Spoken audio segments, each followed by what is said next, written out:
তোৰ ভাই মানে আমাৰ ভাই আৰে লাগি ভাগি তোৰ বিয়া ভাইৰ বিয়া কমপ্লিট কৰি হ'ব হ'ল ঠিক আছে হ'ব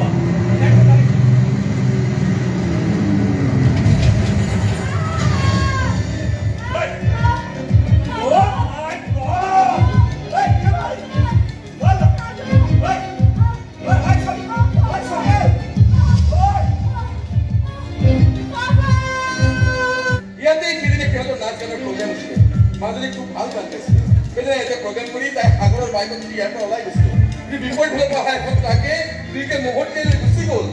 এজন বাটৰুৱাই তেওঁলোক দুইকে দি হস্পিটেলত ভৰ্তি কৰিলে কিন্তু সাগৰ নাবাছিল মই থাকোঁতে ল'ৰাটো হয়তো তাতেই চাগে ঢুকাইছিল মাকটো আছিল ছোৱালীজনী ঠিকে আছিলে তাৰপিছত মই বাইকখন সহ মই লৈ গৈছিলোঁ হস্পিটেললৈ লৈ গৈছোঁ হয় ট্ৰাকখনৰ নাম্বাৰ নাই নাই ট্ৰাকৰ কথা মনত ল'লে মই ট্ৰাকখন দেখাই নাই মই আহোঁতে আচলতে বাইকখন আৰু সিহঁত কৰি আছোঁ তাতে হয় ঠিক আছে হয় ঠিক আছে হয় মই মানে গাড়ী কৰি পেলাই মই হস্পিটেল পালোঁ তাতে গম পালোঁ আপুনি বোলে ছোৱালীজনী লিষ্ট কৰিলে কওকচোন হেৰি কেনেকুৱা গা চালত ঠিক পাইছে ন মাজুলী দেখাটো ঠিকে আছে কিন্তু মগজুৱে তাই এতিয়াও কাম কৰা নাই হয়তো তাই সুস্থ হৈ নুঠিব ডাক্তৰে কি কৈছে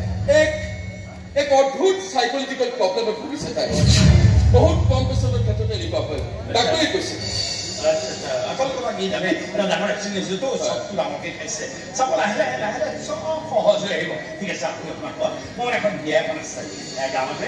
যোগেশ মানুহে আপোনাৰ তাৰ ভায়েকৰ বিয়া তাৰপিছত মই তাতে অকণমান নালাগিলে আকৌ বিয়াখন হৈ নুঠে মই অকণমান কিবা এটা সুবিধা পাই ওলাই আহিলোঁ আপুনি আপোনাৰ ঘৰত আহি আছোঁ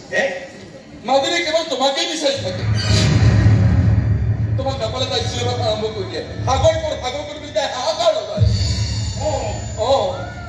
কোন সাগৰ সি কৈছিলে দেখোন মাজুলী ভাল পোৱা ল'ৰাটো নাম সাগৰ সিহঁতৰ বিয়াও ঠিক হৈছিলে মাজুলী প্ৰায় সেই সাগৰৰ বাইকতে অহা যোৱা কৰিছিল মোক কিয় বিচাৰিছে মানে এক্সিডেণ্টটো হোৱাৰ সময়ত তাই কাষত তোমাকে দেখিছিল তাই সাগৰৰ চেহেৰাটো পাহৰি গ'ল মনত থাকিল তোমাৰ চেহেৰাটো সেইকাৰণে তাই ভাবি ল'লে তুমি সাগৰ নাই নাই নাই ডাক্তৰে কওঁতে মই কৈছিলোঁ মাজুলী মগজটো বোলে কাম কৰা নাই কিন্তু তাই চব হোৱাৰ সময়ত তোমাক দেখা পাইছিল তাই ভাবি লৈছিল তাই সাগৰ বুলি তোমাকে বিচাৰি থাকে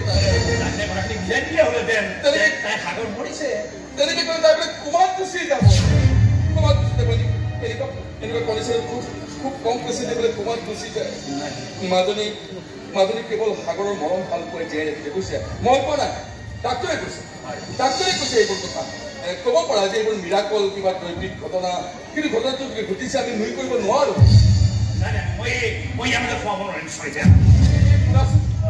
মাজুলী তোমাক যে বিচাৰি থাকে থাকি তুমি তাই কেনে তাত ধৰ